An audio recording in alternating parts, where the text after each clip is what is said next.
There is a particular kind of grief that doesn't have a name. It isn't the grief you feel when someone old passes, when life has run its natural course, and people gather in their best black clothes to share old photographs and familiar stories. It isn't even the grief of sudden loss, as devastating as that is. No. The grief that doesn't have a name is the kind that wraps itself around a person when they learn that someone small and innocent, someone who was supposed to have their whole life ahead of them, someone who was supposed to grow up and fall in love, and one day of gray hair and grandchildren, was taken. Not by an accident, not by disease, not by fate or misfortune, but by the deliberate, calculated, monstrous decision of the very people who should have protected them most. That is the grief that settled over Columbus, Georgia, and Phenix City, Alabama, in December of 2021. That is the grief that Kamarie Holland carries to this day. And that is the grief that came with a name attached to it. A small, beautiful name. Kamarie Holland. It was the morning of December 13th, 2021, when a 911 call came in from a Columbus, Georgia address. A woman's voice reported that her 5-year-old daughter was missing. She said she had woken up around 5:50 in the morning to find the front door of the home standing open and her little girl gone. Neighbors hadn't seen anything. There was no sign of forced entry, just an open door and an absent child. The Columbus Police Department took the report. And within hours, the investigation crossed state lines. 5 years old. Born on November 23, 2016, which meant that Kamarie Holland had only just celebrated her 5th birthday, less than 3 weeks before that 911 call was made. She had blown out candles and probably had cake smeared on her face, and had no idea that her world was about to crack open in the most unimaginable way. Because children that age don't think in terms of danger and betrayal. They think in terms of how soft their favorite stuffed animal is, and whether their macaroni and cheese is the right temperature, and whether the Saturday morning cartoons are still on. Kamarie was 5. She still believed that adults were people who kept you safe. Law enforcement moved quickly on that Monday.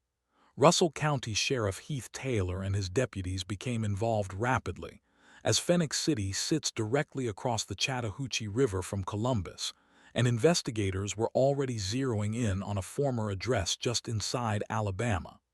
Within hours, deputies had identified a name, a history, and a location.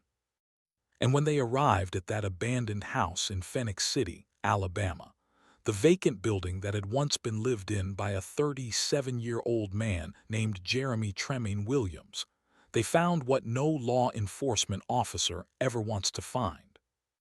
They found Kamarie. She was gone. She had been strangled with a ligature. The cause of death was asphyxiation. At the scene, it was already clear that something else had been done to her before she died. Sheriff Taylor, in a press conference held the following day, confirmed that it did appear from the scene that there was some sexual abuse.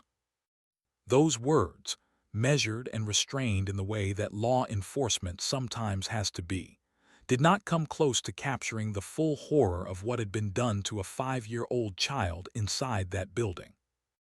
Tremaine Williams was arrested that same day at the Bamboo Motel in Phenix City. It was roughly 9 miles from the abandoned house. His uncle was also present at the motel at the time of arrest, though investigators confirmed the uncle was not believed to be involved. Williams was taken into custody, and by Tuesday afternoon he stood before a judge in Alabama. A public defender assigned to his case immediately requested a gag order, which was granted by Judge David Johnson. Williams was held without bond at the Russell County Jail. The 911 call had come in at dawn. By nightfall, Kamarie Holland had been found. By the next day, the community knew she was dead. And within days, something even more unthinkable would begin to emerge from the investigation. Something that shifted this case from a horrific crime into one of the most disturbing cases of child betrayal that the American Southeast had ever seen. Because Tremaine Williams hadn't taken Kamarie Holland on his own, someone had handed her to him, and that someone was her own mother. Before we go any further into the darkness of this case, we have to stop and spend time here. We have to spend time talking about Kamarie Holland, not as a victim, not as evidence in a courtroom, not as a name in an indictment. We have to talk about her as a person, because she was a person.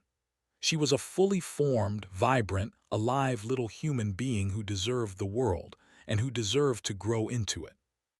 Kamarie Holland was born on November 23, 2016, in the Columbus, Georgia area.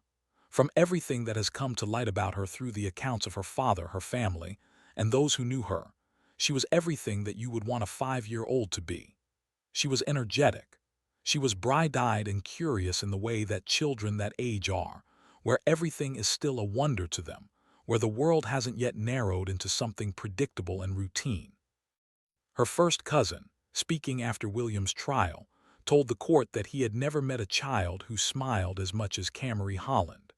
That single detail, one small cousin remembering one small girl's smile, is the kind of thing that cuts right through all the legal language and forensic testimony and reminds you of exactly what was lost. Kamarie had 3 brothers. Her mother later confirmed in a television interview, before the truth of what she had done became public, that Kamarie was her only girl, that she had 3 boys and Kamarie. In whatever fractured and deeply dysfunctional version of family life existed in that household, Kamarie Holland was the only daughter. She was 5 years old and she had brothers and she smiled constantly, according to people who loved her. And she is gone. Her father, Corey Holland Sr., loved her deeply and completely. That much is evident in everything he has said about her, every word he has spoken publicly since her death. When the jury delivered the guilty verdict against Tremaine Williams in April of 2024, Corey Holland was sitting in that Russell County courtroom. He had been there through the trial, absorbing evidence that would break most people, sitting through testimony about his daughter's final hours that no parent should ever have to hear. And when asked about her afterward, about who Kamarie was to him, his words were simple and devastating in equal measure. Kamarie was too precious for what happened to her, he told the Columbus Ledger-Inquirer. There are no elaborate tributes in that statement, no flowery language, no attempt to make meaning out of something that has no meaning. Just a father, stripped bare by grief, saying his daughter's name out loud and telling the world she was precious. And she was. Kamarie's life, in its brief 5 years, was not without turbulence. Her parents were not together, and the situation surrounding her home life and custody had been complicated and painful in the way that so many children's situations are, particularly when one parent is struggling with issues that compromise their ability to parent safely. Kamarie's father, Corey Holland, had been the more stable presence in her life. Court records and testimony during the trial would confirm that custody of Kamarie had been officially granted to him at various points before her death. The specifics of the custody arrangements, the Department of Human Resources involvement, and the back and forth of a child welfare case that should have kept her safer than it did, those details are critical to understanding not just what happened to Kamarie, but why it was allowed to happen at all. And we'll come back to those details, because they matter enormously. What we know of Kamarie's character, her personality, her spirit, comes primarily through the people who loved her. She liked what 5-year-olds like. She was a child who found joy in the ordinary, which is what children at that age do, because at that age the ordinary is still extraordinary. A birthday cake is extraordinary. A sunny afternoon is extraordinary. Being carried to bed is extraordinary. The world had barely had a chance to become routine for Kamarie Holland before it was taken from her entirely. She celebrated her 5th birthday on November 23, 2021. 3 weeks later, she was dead. And on December 22, 2021, more than 200 family members and friends gathered to say goodbye to her at her funeral service. Russell County Sheriff Heath Taylor and Chief Deputy District Attorney Rick Chancey both attended, 2 law enforcement officials who had worked the worst details of her case. Showing up to honor the child behind them, Kamarie's great-uncle stood before those 200 people and said the words that nobody should have to say. "Evil has entered our community. Evil has affected our family." He was right, and there was no reason for it. There was no justification, no mitigating circumstance, no explanation in the universe that could account for why a 5-year-old girl who had just blown out candles on her birthday cake was dead 3 weeks later. But there were reasons. Specific, identifiable human reasons. And they started with the people who were supposed to be in her corner. To understand how Kamarie Holland ended up in that abandoned house in Phenix City, Alabama, on the night of December 12th into the early hours of December 13th, 2021, you have to understand the environment she was living in and the person who was supposed to be caring for her. Kristy Marie Siple, who also went by the alias Kristy Hoskins, was 35 years old at the time of Kamarie's death. She was Kamarie's mother, and the picture that emerges of her life in the years leading up to that December night is one of instability, substance abuse, and a repeated pattern of behavior that had already put her children in danger long before Kamarie was killed. Let's lay out what we know from the public record. In 2018, Kristy Siple was charged with a felony in Alabama for smoking marijuana while pregnant with one of her children. That is a felony under Alabama's chemical endangerment law, which is a law specifically designed to hold parents accountable for exposing children, including unborn children, to dangerous substances. Then in 2019, just 1 year later, she was charged again. Another felony chemical endangerment charge, this time for allegedly exposing one of her children to drugs. 2 separate felony charges in 2 consecutive years for endangering children through drug use. Both charges were still pending at the time of Kamarie's death in December 2021. That is an important detail.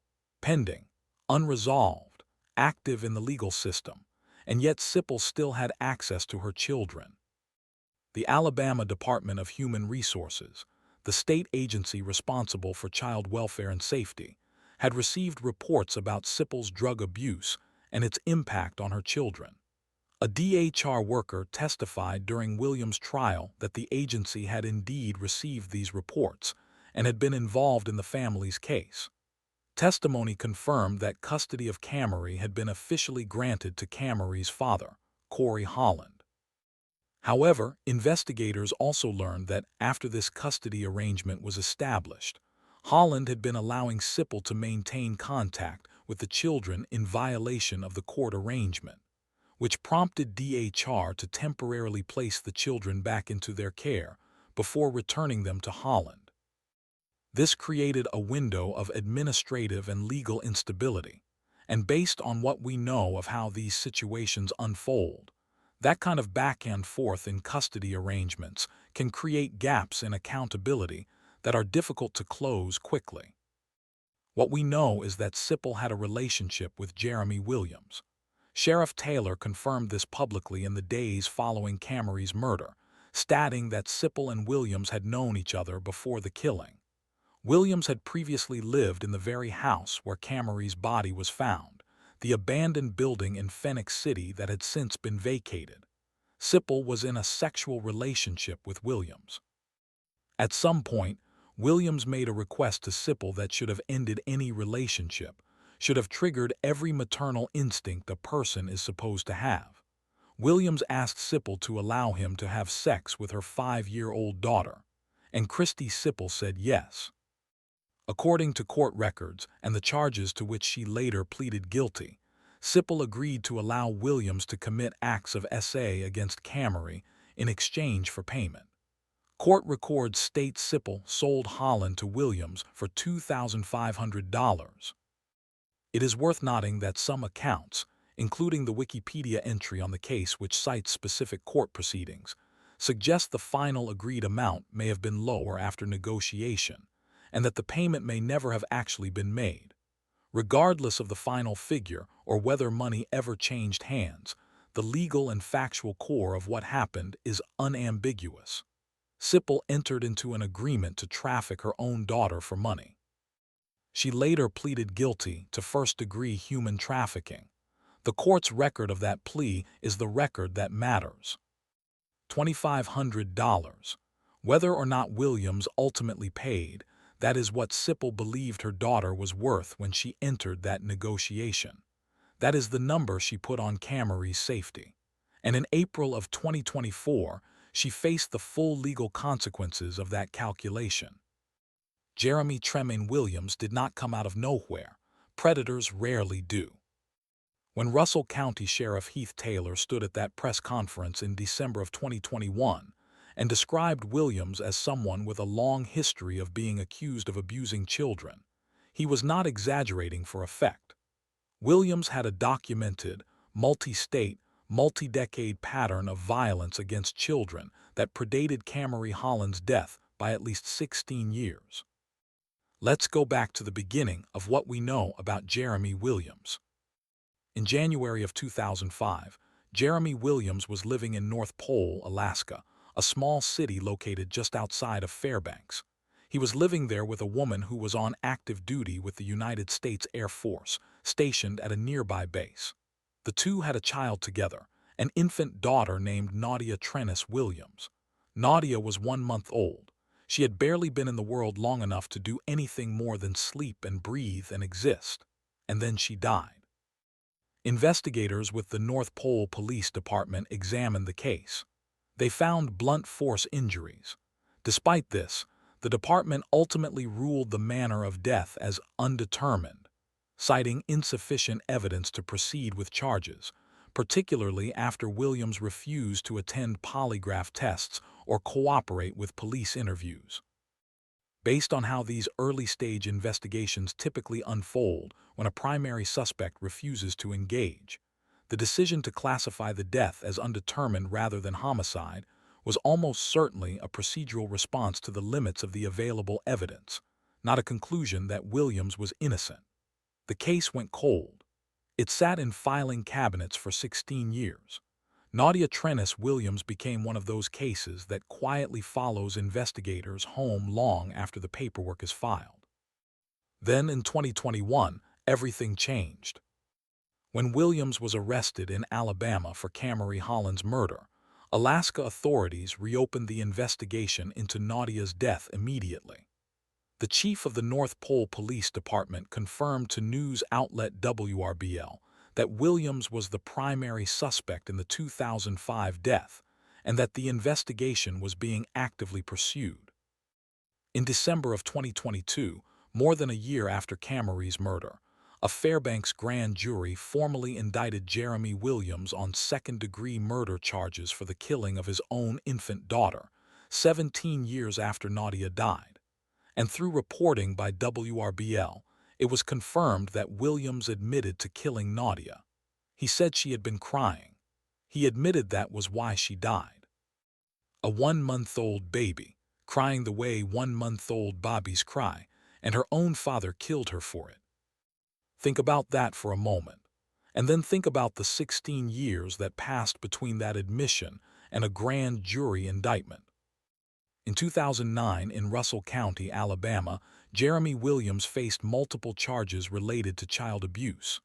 The case stretched through the courts for 3 years. In 2012, he was acquitted, not exonerated, not proved innocent, acquitted. The evidence at that particular time in that particular courtroom was not sufficient to prove guilt beyond a reasonable doubt. Acquittal is a legal outcome, not necessarily a factual one. In addition to those charges, Sheriff Taylor also noted that there had been a separate case involving allegations of child abuse against Williams in which charges were never brought at all, because investigators could not gather sufficient evidence. And then there was Georgia. Just 4 months before Kamarie Holland was murdered, in August of 2021, state records showed that a man with the same name had charges pending for alleged battery and child cruelty in connection with an incident that had occurred that same month. Based on the timeline, this could imply that Williams was still actively posing a threat to children in the region while simultaneously developing the arrangement with Siple that would lead to Kamarie's death. That charge was still pending when Kamarie died in December of that year. At the time of his arrest for Kamarie's murder, Williams was not listed on a sex offender registry. Sheriff Taylor's investigators confirmed this during early press briefings. That fact is jarring when you lay it against everything else in his history. Because what we had was a suspected infant death in Alaska in 2005, an acquittal on child abuse charges in Alabama in 2012, a separate case that was never charged due to insufficient evidence, and a pending battery and child cruelty case in Georgia from August 2021. A man in and out of legal jeopardy for suspected crimes against children for over a decade, not on a registry, not under active supervision, living freely in the Columbus, Georgia and Phenix City, Alabama area. In the months following his arrest, 2 psychological evaluations of Williams were completed. Both concluded that he was mentally competent, both at the time of Kamarie's murder and at the time of trial proceedings. He knew exactly what he was doing. 2 independent evaluators said so. There was no diminished capacity, no psychiatric defense available.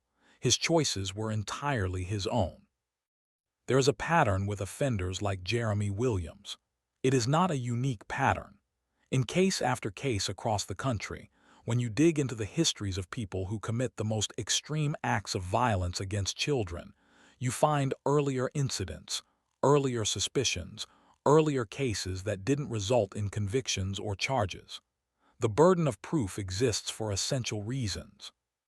But the failure to incapacitate people like Williams at earlier points, whether through lack of evidence, acquittals, or cases that simply fell apart, creates a gap between who we know these people to be and what we can legally do about it. Williams was 37 years old when he killed Kamarie Holland. He had been in and out of legal jeopardy for suspected crimes against children for over a decade by that point. And in Kristy Siple, he found exactly what he was looking for. We need to talk about what happened on the night of December 12th into the early morning hours of December 13th, 2021. We need to talk about it with honesty and clarity, but also with the understanding that we are talking about a 5-year-old child who was failed at every turn and who did not survive what was done to her. Every fact in this section comes from court documents, trial testimony, forensic evidence, and verified law enforcement accounts. The events of that night were not spontaneous. They were arranged. Prior to December 12th, Williams had proposed the arrangement to Siple. He wanted access to Kamarie. The agreement was made. That agreement was not made in a single frantic moment of bad judgment or coerced decision-making. It was a negotiated transaction, one that required planning, coordination, and the suspension of every natural human instinct to protect your child. On the night of December 12, 2021, Kamarie Holland was taken from the Columbus, Georgia residence. She was transported across the state line into Phenix City, Alabama, approximately 9 miles away. She was brought to the abandoned house that had once been Tremaine Williams' residence.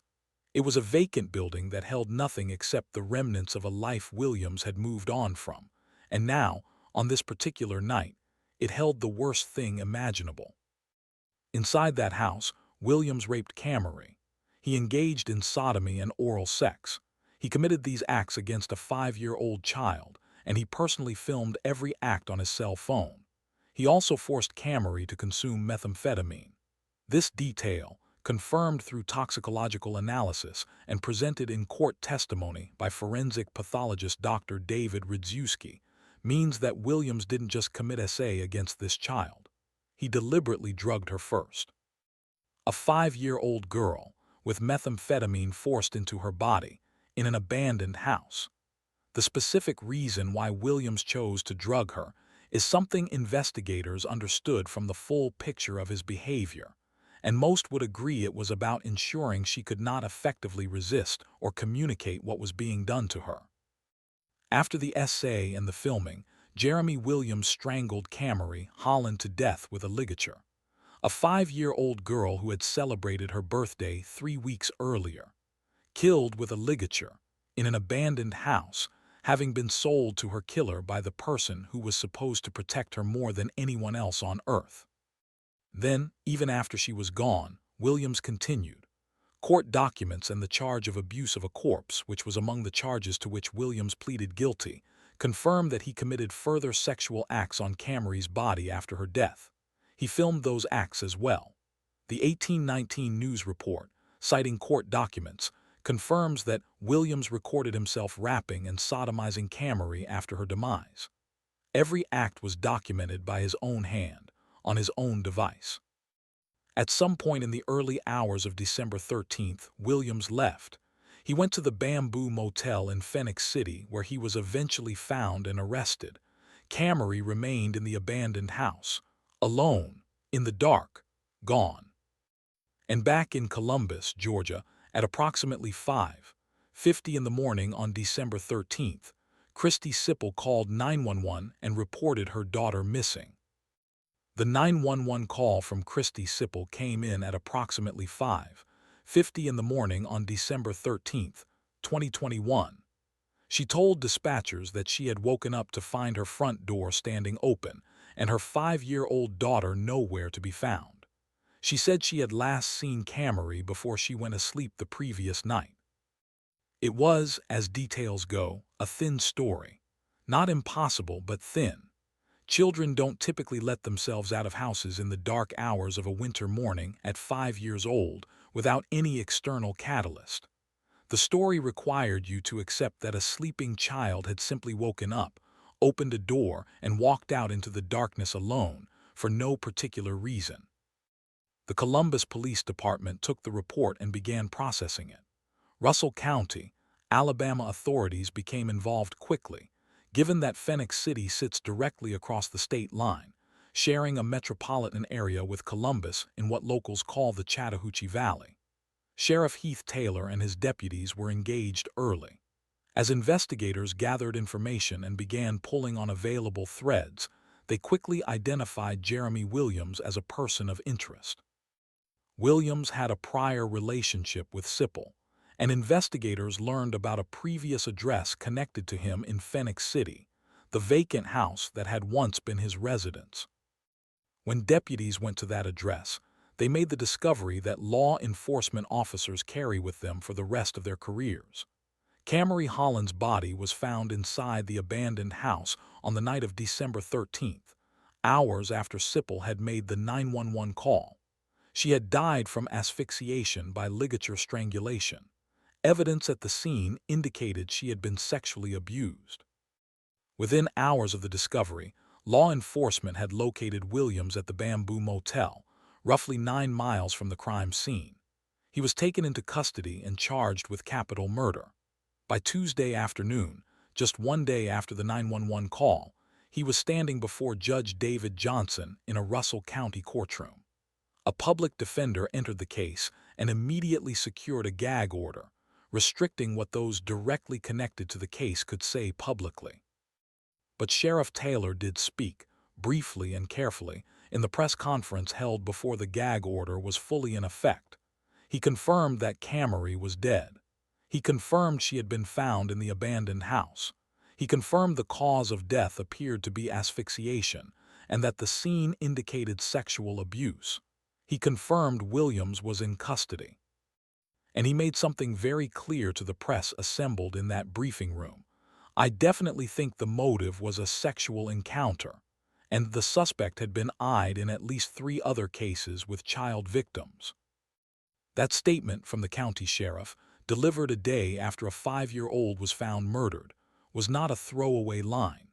It was Sheriff Taylor laying down a marker, telling the community and telling the record that this man had a history, that Kamarie Holland was not his first encounter with the worst impulses in him, and that what had happened to her had roots that went further back than December 12th. The community reaction was immediate and overwhelming. Columbus and Phenix City are deeply connected cities. When news broke that a 5-year-old girl had been found murdered in a vacant house, the grief was communal and fierce. Social media was flooded with Kamarie's face. People who had never met her were sharing her name, her photograph, their devastation.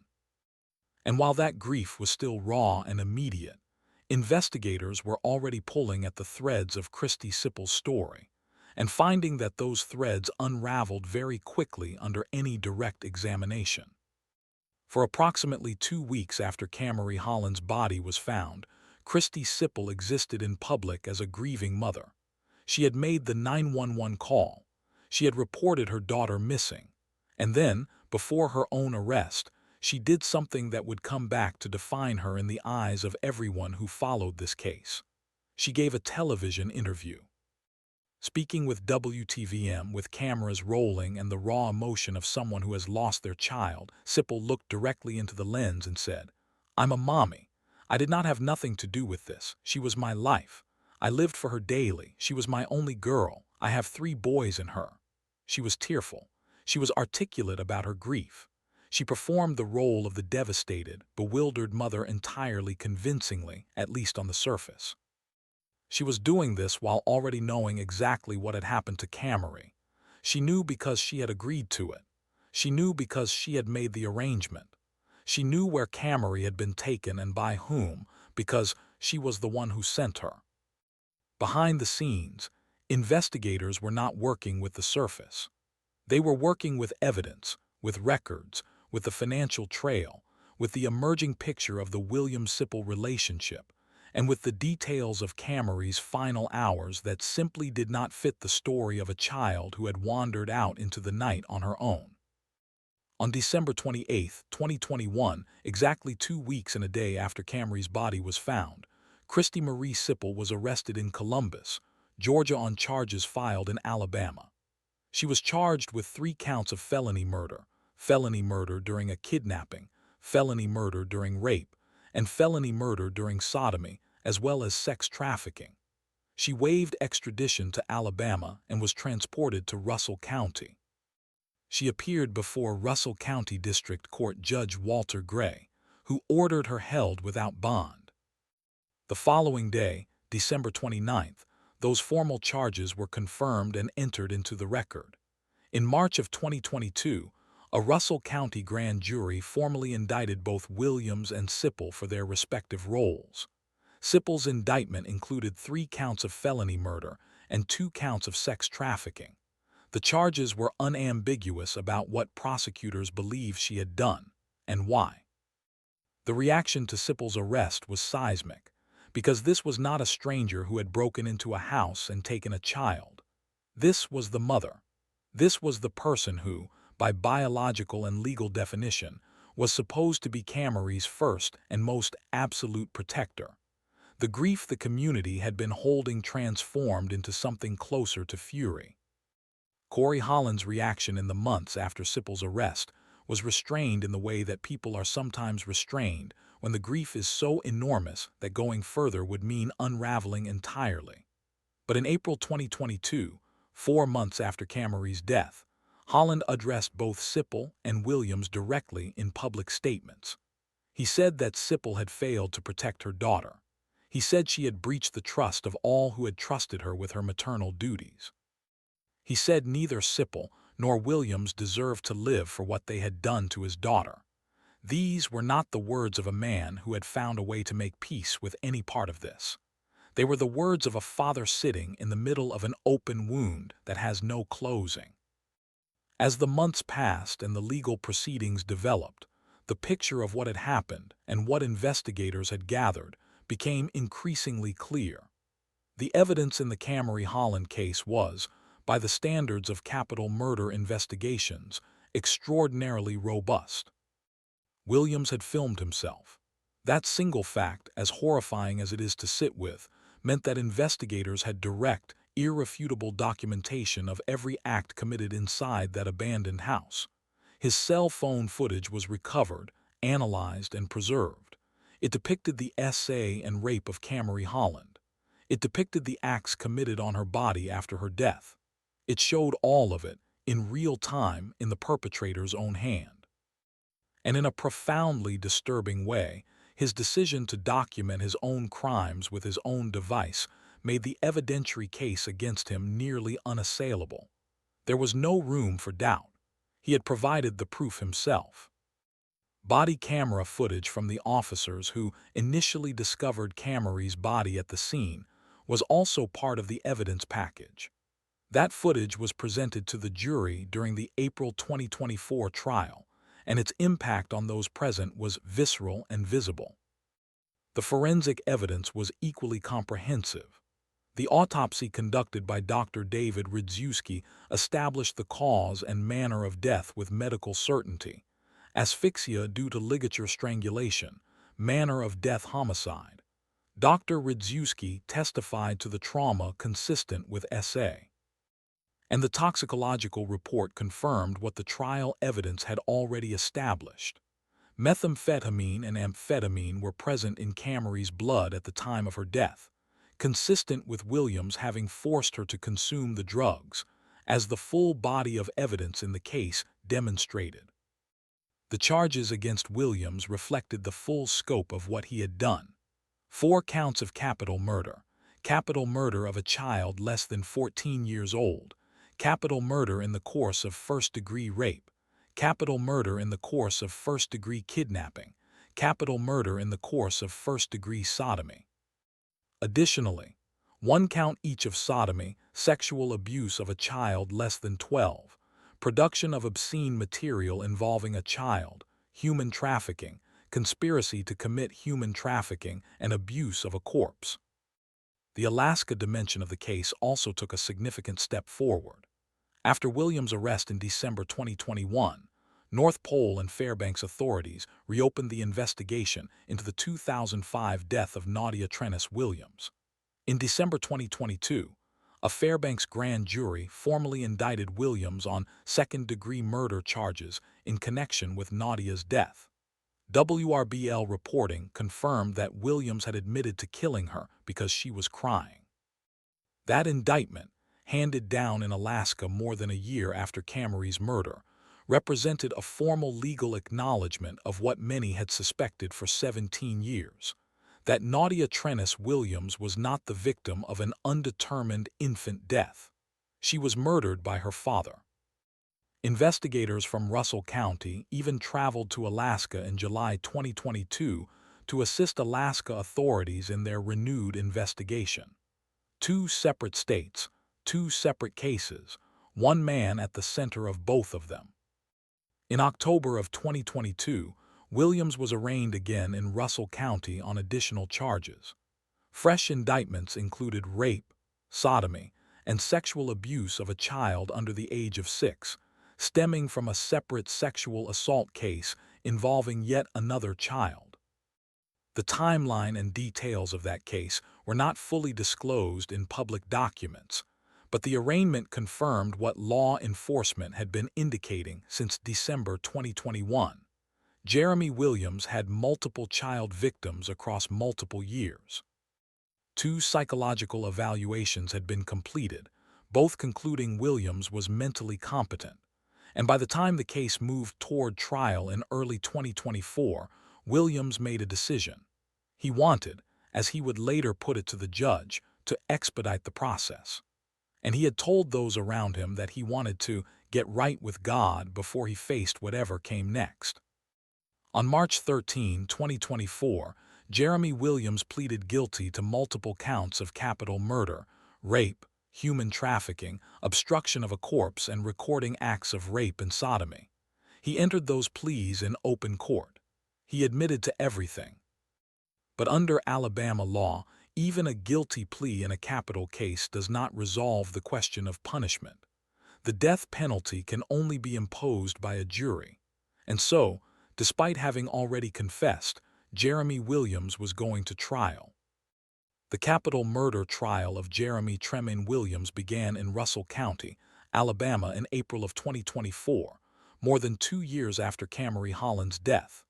2 years of investigations, indictments, pretrial hearings, competency evaluations, gag orders, and legal maneuvering.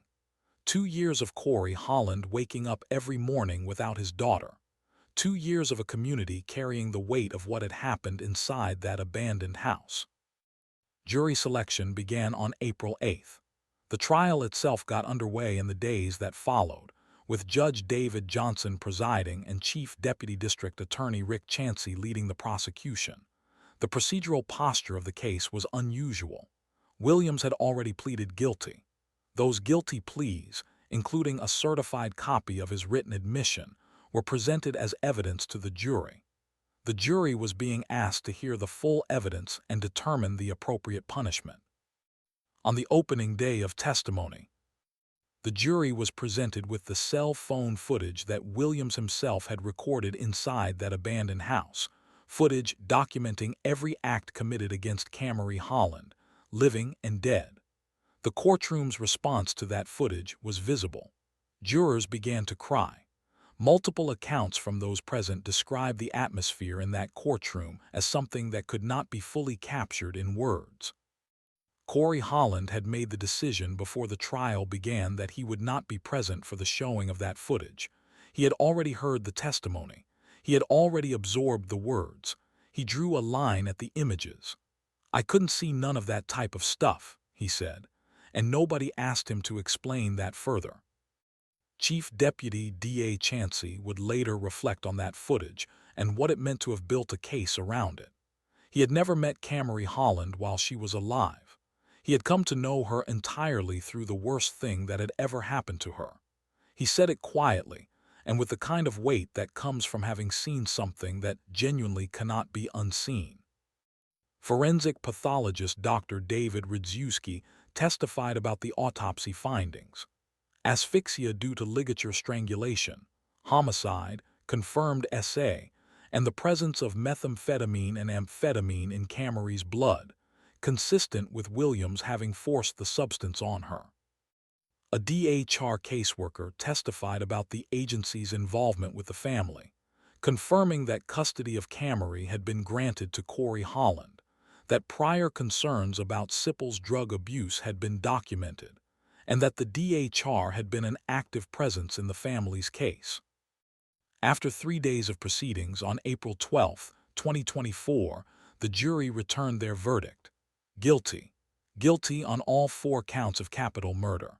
Guilty of capital murder of a child under 14. Guilty of capital murder in the course of first-degree rape. Guilty of capital murder in the course of kidnapping. Guilty of capital murder in the course of first-degree sodomy. Additionally, guilty of sodomy, sexual abuse of a child less than 12, production of obscene material involving a child, human trafficking, conspiracy to commit human trafficking, and abuse of a corpse. Kamarie Holland SR was in the courtroom for the verdict. He heard every word read aloud. He had been there through most of the trial, showing up day after day, subjecting himself to testimony and evidence that most people will spend their entire lives never having to confront, because he owed that to his daughter. He owed her the witnessing. He owed her the presence. He owed her a father who showed up even when showing up meant sitting in a room full of the worst details of the worst day of his life, repeated and examined, and entered into the permanent record of the state of Alabama. After the verdict, Holland told the Columbus Ledger-Inquirer, "I honestly want the death penalty for him. Kamarie's life was way worth more than his life, so he shouldn't have life, period.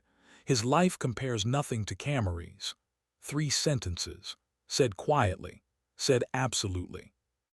Russell County Sheriff Heath Taylor, the man who had been at the center of this case since that first December dawn, was similarly direct after the verdict. He said he hoped the court would put Williams to death. From a sitting sheriff, that is not a casual statement. It is a statement from someone who has looked at this case in its entirety and reached a conclusion about what justice requires. Monday, April 15, 2024. Russell County Circuit Court, Phenix City, Alabama. Judge David Johnson presided over the sentencing hearing for Jeremy Tremaine Williams, convicted on 4 counts of capital murder for the rape and murder of 5-year-old Kamarie Holland. Before sentencing, the floor was given to members of Kamarie's family and others connected to the case to deliver victim impact statements. Kamarie Holland SR stood and addressed the court. He addressed Williams directly. "You don't deserve life yourself," he said. He also read aloud a letter from Kamarie's older sister, who described her little sister as sweet and caring. That letter, written by a child about the sister she lost, read into the record by a father who had no other way to honor his daughter's memory in that room, was one of the most quietly devastating moments of the entire proceeding. Kamarie's grandmother also submitted a statement. She described what Williams had taken from her family in terms that did not reach for poetry.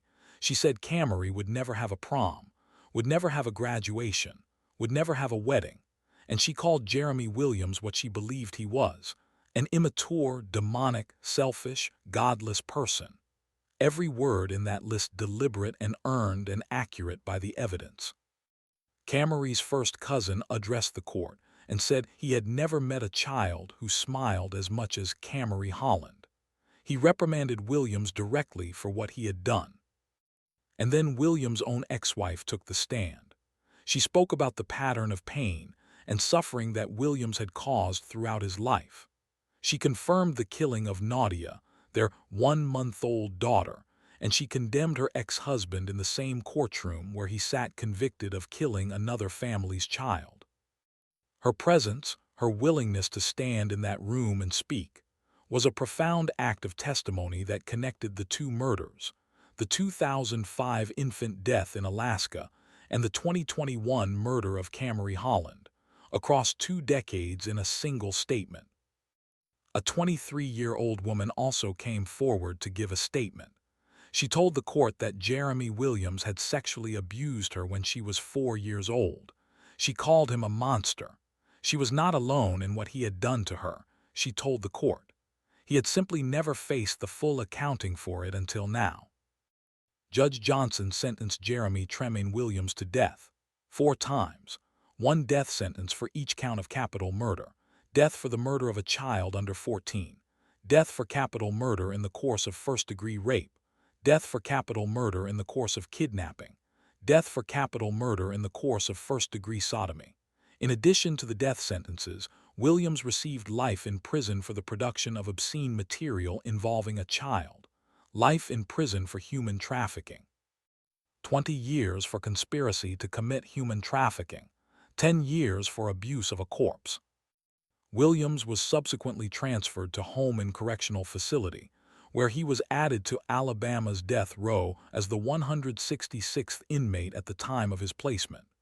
His case entered the standard appellate process, which can take decades in capital cases in Alabama. But then, in May of 2025, something unexpected happened. Jeremy Williams petitioned the Russell County Circuit Court to waive his right to appeal.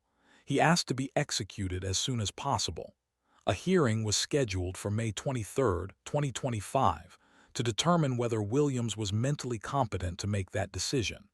Judge David Johnson, the same judge who had presided over the trial and sentencing, heard the petition. He found Williams mentally competent to waive his appeals and approved the request. The case was then transferred to the Alabama Court of Criminal Appeals for a mandatory review that must occur regardless of Williams' wishes. Sheriff Heath Taylor offered his read on why Williams made this decision. He likely did not want to spend 2 decades on death row waiting for an execution he considered inevitable. Chief Deputy D.A. Chancey stated simply that Williams was truly evil and had shown no remorse for his actions. Now, as to Kristy Siple. On March 13, 2024, the same day Williams entered his guilty pleas in the capital case, Kristy Marie Siple pleaded guilty to first-degree human trafficking. Under the terms of her plea agreement, the original capital murder and felony murder charges filed against her were dropped. She was no longer facing the death penalty. In exchange, she agreed to the trafficking plea and to face a maximum of 20 years in prison. On July 18, 2024, Judge Johnson sentenced her to 20 years in the Alabama Department of Corrections, with credit for time already served since her December 2021 arrest. Additionally, she was required to register as a sex offender for the rest of her life.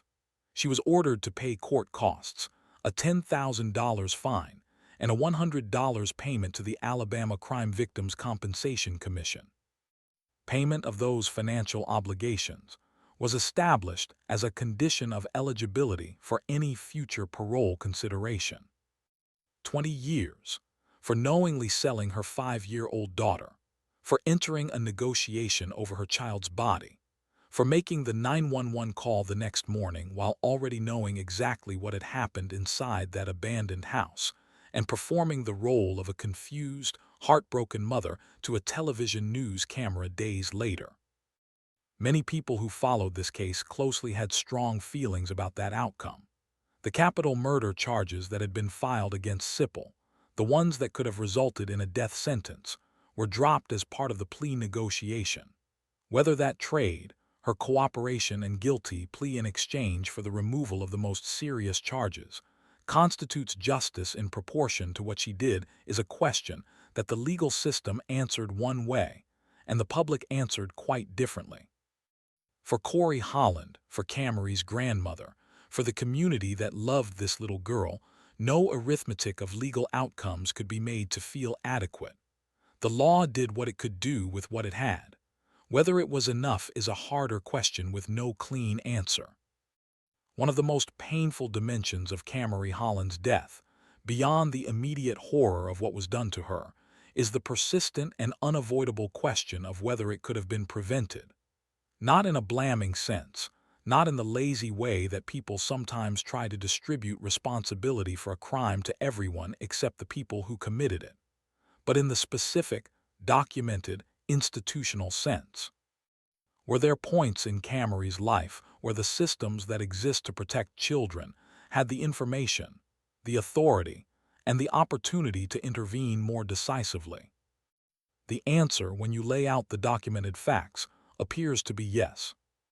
The Alabama Chemical Endangerment Statute, under which Siple was charged in both 2018 and 2019, is a felony law specifically designed to create legal accountability for parents who expose their children to dangerous substances. 2 felony charges, 2 consecutive years, both still pending, unresolved at the time Kamarie was killed in December 2021. That is 3 years during which Kristy Siple was under active felony indictment for endangering her children, and during which she still had access to those children. The legal system had created a mechanism for protecting children from exactly this kind of home environment, and that mechanism was sitting idle in a pending case file. The Alabama Department of Human Resources had received reports about Siple's drug abuse. They had been involved. They had removed the children. They had returned them to Kamarie Holland. They had documented the violations when Holland allowed Siple contact with the children in breach of the custody arrangement. All of this was on record. The system had information. And yet, on December 12, 2021, Kamarie Holland was accessible to Kristy Siple. Based on what we know about how custody arrangements function in practice, particularly when one parent has a history of noncompliance, and there are documented concerns about safety, this suggests that the enforcement mechanisms were not keeping pace with the documented risk. Whether that reflects a gap in monitoring, a shortage of DHR resources, or a procedural failure at a specific decision point, is something that the public record does not fully answer, but the outcome speaks to a structural failure that goes beyond any individual caseworker's decision. The Tremaine Williams dimension of this story raises equally urgent questions. Williams had been in and out of the courts of Alabama since 2009. He had faced child abuse allegations from multiple accusers across multiple years. He had been the primary suspect in an infant's death in one state, faced charges in another state, and had pending charges in Georgia just 4 months before Kamarie died. He was not on any sex offender registry that would have flagged his presence and access to children in the Chattahoochee Valley area. No monitoring system, no interstate alert, no child welfare flag connected him to the community where Siple and Kamarie lived. This is not a unique failure.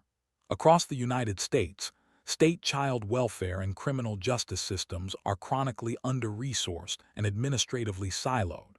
When a person has a criminal history spanning multiple states, or when a child welfare case crosses jurisdictional lines, the capacity for any single agency to hold the full picture is limited. Caseworkers carry caseloads that routinely exceed what is manageable. Decisions about returning children to their homes are made under resource pressures and legal frameworks that prioritize family preservation, sometimes at the expense of the child's immediate safety. But again, this was not a case where the system lacked information. It had it. Two pending felony charges against Siple, a documented DHR case, prior abuse allegations against Williams, a pending Georgia charge against Williams from just 4 months before the murder. The question is not whether anyone could have known there was risk.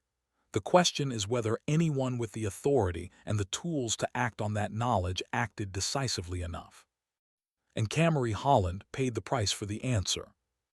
The case also prompted a broader conversation about how the state of Alabama handles human trafficking investigations and prosecutions. Siple was ultimately convicted under Alabama's human trafficking statute, which defines the trafficking of a minor for sexual servitude as a first-degree offense, carrying a mandatory minimum of life in prison, without parole for perpetrators who are not themselves victims or cooperating witnesses. The fact that Siple received a capped 20-year sentence through her plea agreement, rather than the mandatory minimum that the statute would otherwise require, reflects the degree to which prosecutors needed her cooperation to build the strongest possible case against Williams.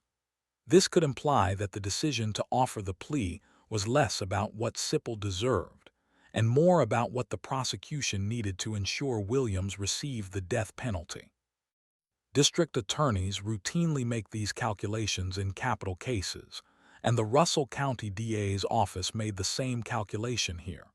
Whether that trade was worth it is something that reasonable people, including Kamarie's family, have different answers to. What does genuine child protection look like in the wake of a case like this one?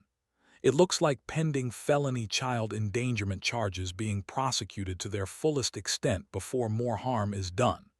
It looks like custody enforcement mechanisms that have real teeth, real monitoring, and real consequences when arrangements are violated. It looks like cross-state communication between child welfare agencies and law enforcement when individuals with documented histories of child abuse move between jurisdictions. It looks like human trafficking laws being applied at their maximum statutory weight, without the carve-outs and negotiations that allow the people who create the market for child SA to escape with sentences that bear no relationship to the scale of what they did. None of these things are impossible. None of them are unreasonable. They require funding, political will, and systems designed with the child's safety as the primary and non-negotiable variable. They require legislators and administrators to look at cases like Kamarie's and draw a direct line between policy choices and outcomes. But they are not impossible. Kamarie Holland deserved all of them. She deserved a system equal to the threat she was facing. She did not get one. At the end of all of it, at the end of the timelines and the charges and the verdicts and the sentences and the appeals waived and the death row placement and the 20-year prison term, you are still left with the same unavoidable fact.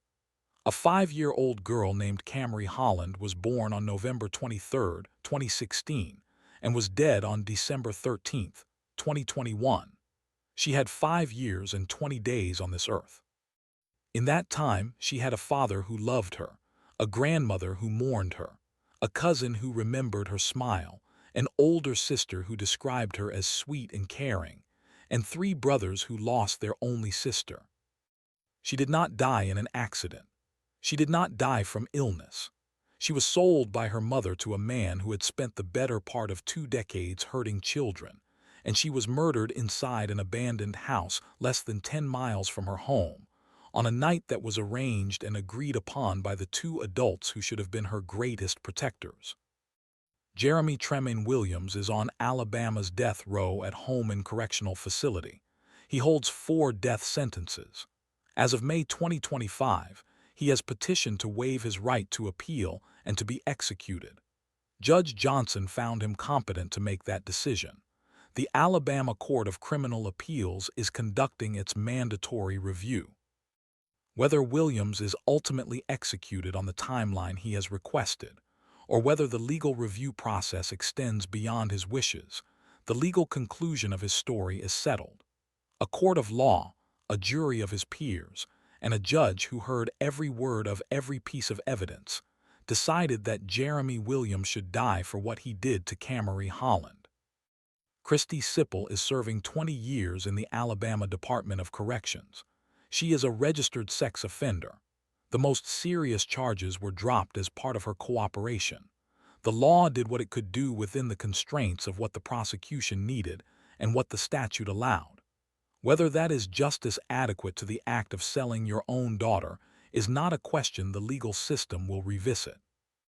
It is a question Siple will carry for the rest of her life, and a question the people who loved Kamarie will carry alongside it, because they have no choice.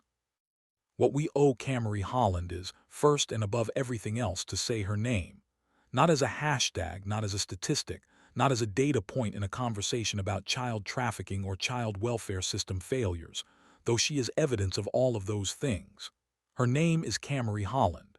She was born November 23, 2016. She had a constant smile, according to her cousin. She had 3 brothers and a father who called her precious. She blew out birthday candles 3 weeks before she died.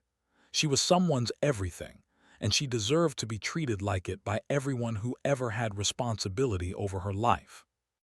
What we owe Kamarie Holland is the honest, difficult, expensive conversation about what it actually means to protect children in this country. Not the conversation that happens in the immediate aftermath of a case like this, when social media is flooded with outrage, and everyone agrees that something must be done. The conversation that persists after the outrage fades. The conversation that results in adequately funded child welfare agencies, in felony charges that are prosecuted rather than left pending, in custody enforcement that has real mechanisms rather than good intentions, in cross-state accountability for people with documented histories of harming children.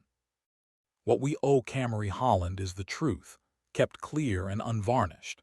Because the instinct to soften cases like this one, to keep the most disturbing details at a careful distance, to describe it as a tragedy rather than a series of decisions made by specific people who had the information and the ability to choose differently, that instinct serves no one. It certainly does not serve the next child in the next state with a mother making a similar calculation about what her daughter is worth. Kamarie Holland, Sr., said his daughter's name in that Russell County courtroom. He read his elder daughter's letter about the sister she lost. He stood in a room full of the worst details of the worst days of his life, and he bore witness because he owed that to Kamarie. And after the death sentences were read, after the proceedings concluded, and after the cameras found him outside that courthouse, he said the most essential thing. Each and every day and night, I'm going to be missing Kamarie. No legal outcome changes that sentence. No death penalty and no prison term and no grand jury indictment in Alaska and no sex offender registration fills the space that a 5-year-old girl left behind when she was taken from this world inside an abandoned house in Phenix City, Alabama, on the night of December 12, 2021. Chief Deputy DA Rick Chancey said, after it all, that Tremaine Williams was not somebody he wanted to remember. "I want to remember her," he said, "not this joker." Neither do we. Remember Kamarie Holland, born November 23, 2016, loved fiercely by her father, missed every single day, gone in a way that never should have happened in a world that owed her every protection it failed to give her. Say her name. If you or someone you know has information about child trafficking or abuse, contact the National Human Trafficking Hotline at 1-800-3737-888, available 24 hours a day, 7 days a week. To report child abuse or neglect, contact the Child Help National Child Abuse Hotline at 1-800-422-4453. These lines exist because the need for them is real. Use them.